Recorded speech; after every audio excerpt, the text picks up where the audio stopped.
आज मार्गशीर्ष महिन्यातला शेवटचा गुरुवार, त्यासाठी मी साडी घालून छान असे तयार झाले होते. त्याआधीच मी पूजेची मांडणी केली होती. मग मला आता दिवा अगरबत्ती करून पूजेची कहाणी वाचायची होती. मग दिवा अगरबत्ती केली, देवीला हळदी कुंकू लावलं, स्वतःलाही लावून घेतलं, पूजा केली आणि पाया पडले. आणि मग सासूबाईंनी हळदी कुंकू लावून घेतलं आणि त्याही पाया पडल्या. आणि मग मी लगेच त्यांना हळदी कुंकू लावून घेतलं आणि त्यांच्या पाया पडून लगेच कथा वाचायला चालू केले. कथा वाचून झाल्यानंतर मला देवीला प्रसाद करायचा होता. मग मी दूध केळीचा प्रसाद केला आणि तो देवीला दाखवला आणि नंतर सर्व घरांमध्ये वाटला.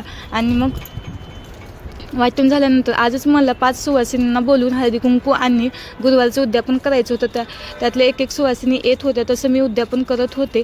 पुस्तक आणि केळी देऊन उद्यापन करून घेतले आणि मग लगेच मला स्वयंपाकही करायचा होता. मग लगेच स्वयंपाकाला लागले आणि साधा सिंपलच मेन्यू होता. वांग्याची भाजी, वरण, भात, चपाती आणि ह्यांना येताना श्रीखंड आणायला लावलं होतं. आणि तोच आज मी नैवेद्य दाखवणार होते, कारण आजच मी गावावरून आले होते, त्यामुळे जास्त धावपळ झाली होती.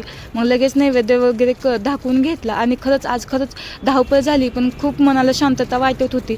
तर माझा व्हिडिओ आवडला असेल तर नक्की लाईक